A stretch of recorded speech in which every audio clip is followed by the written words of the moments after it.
Chávez está morto, e o chavismo também. Fraude tira a eleição do oposicionista Capriles. Maduro é eleito com menos de 2 pontos de diferença. É roubo. Bingo! Escrevi ontem aqui. É a ditadura que sustenta o chavismo, não é o chavismo que sustenta a ditadura. Com essas palavras, chamava a atenção para o fato de que a mentirosa aversão de que a sociedade venezuelana foi mesmerizada pelo tirano e de que a oposição representa não mais do que a vontade de uma extrema minoria. Nicolás Maduro, que já exerce o poder de forma ilegítima, cuja posse foi legalizada por uma corte de justiça composta de eunucos, foi declarado vencedor das eleições deste domingo.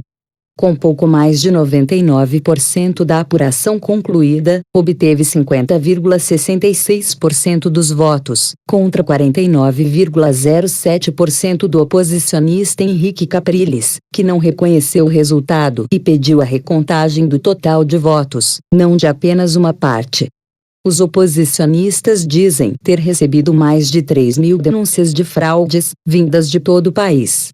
No discurso da vitória, Maduro diz concordar com a recontagem, mas tentará sabotá-la, podem ficar certos. O resultado representa uma humilhação para todos os institutos de pesquisa. A diferença mínima que se apontava era de 7,2 pontos percentuais. Havia quem falasse em 12. Deve ficar em torno de 1,6 ponto. Eis aí. O chavismo, felizmente, morreu com Hugo Chávez. Ainda que se faça a recontagem de 100% dos votos e que a vitória de Maduro seja confirmada, é evidente que se trata de roubo e de fraude, mesmo que os votos tenham sido os declarados oficiais. Por quê? A eleição na Venezuela não é nem livre nem limpa. Não é livre porque a oposição não dispõe dos mesmos instrumentos de que dispõe o governo para falar com a população. Chávez estatizou a radiodifusão no país, e as TVs e as rádios são usadas como porta-vozes oficiais do governo. O Beisola de Caracas chegava a ficar no ar, por dia, até 6 horas. Falava bem da própria gestão e demonizava seus opositores. As notícias passam por um severo serviço de censura interna, e só vai ao ar o que o governo considera saudável e didático para a consciência do povo. Os críticos do governo são tratados como larápios, como sabotadores, como malvados em defesa de privilégios. É o modelo que a turma de José Dirceu e Rui Falcão gostaria de implementar no Brasil. É o que quer essa gente chechelenta, financiada por estatais, que pede o controle da mídia no Brasil, como se ela já não fosse petista o bastante e não estivesse, no mais das vezes, a serviço de grupos militantes. Mas eles, claro, querem muito mais. Invejam o chavismo. Invejam Cristina Kirchner. Mas volto ao ponto. As eleições na Venezuela, pois, não são livres, já que a oposição é obrigada a enfrentar uma estupenda máquina de desqualificação. Ainda assim, praticamente a metade dos que foram votar disse não ao chavismo. Isso é formidável. Significa que toda essa gente soube resistir à pressão oficial, especialmente de 5 de março a esta data, quando morreu o tirano. Chávez passou a ser tratado como um santo.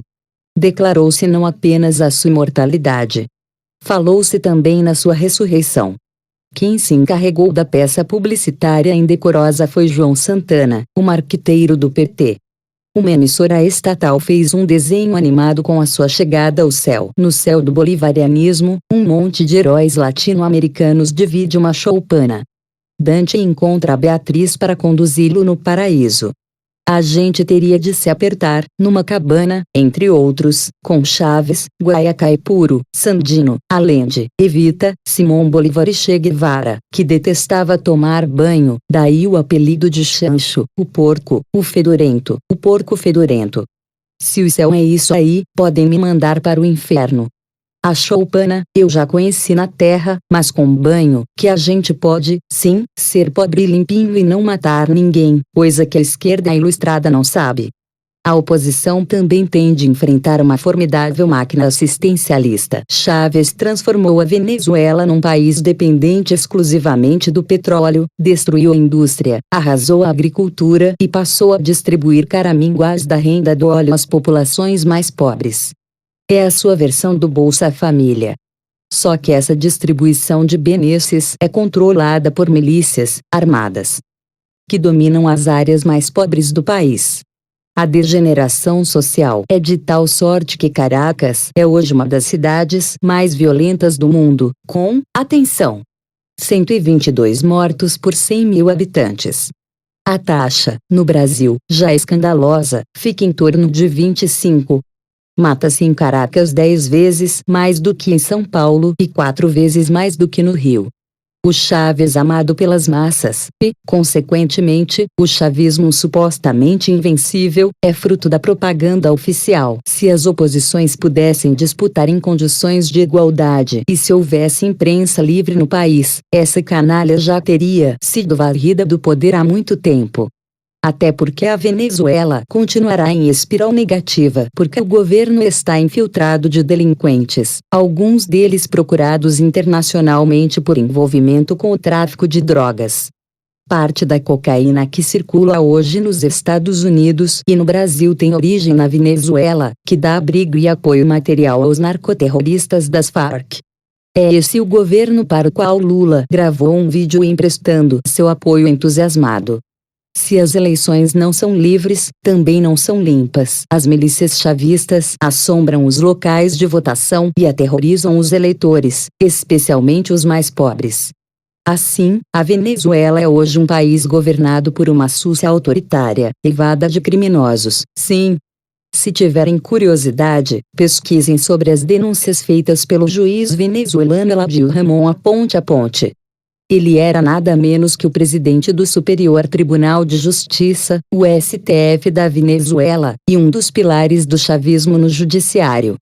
No ano passado, fugiu do país, entregou-se às autoridades americanas e declarou-se cúmplice da máfia do tráfico de drogas no país, com a qual, afirma, está envolvida a alta cúpula do chavismo. Reproduz o trecho de reportagem de José Casado, de abril do ano passado, no Globo. O juiz citou especificamente como envolvidos com o tráfico o ministro da Defesa, general de brigada Henri de Jesus Rangel Silva, o presidente da Assembleia Nacional, deputado Diosdado Cabello, o vice-ministro de Segurança Interna e diretor do Escritório Nacional Antidrogas, Néstor Luiz Reverol, o comandante da EIVA Divisão Blindada do Exército, Cliver Alcalá, e o ex-diretor da Seção de Inteligência Militar, Hugo Carvajal. O juiz a ponte conheceu a desgraça em março, quando seu nome foi descoberto na folha de pagamentos de um narcotraficante civil, Vale de Maclete. Convocado para uma audiência na Assembleia Nacional, desconfiou. Na tarde de 2 de abril, ajeitou papéis em uma caixa, deixou o tribunal e entrou em um táxi. Rodou 500 quilômetros de até um aeroporto do interior, alugou um avião e aterrissou na Costa Rica. Ali, pediu para entrar no sistema de proteção que a Agência Antidrogas dos Estados Unidos oferece aos delatores considerados importantes.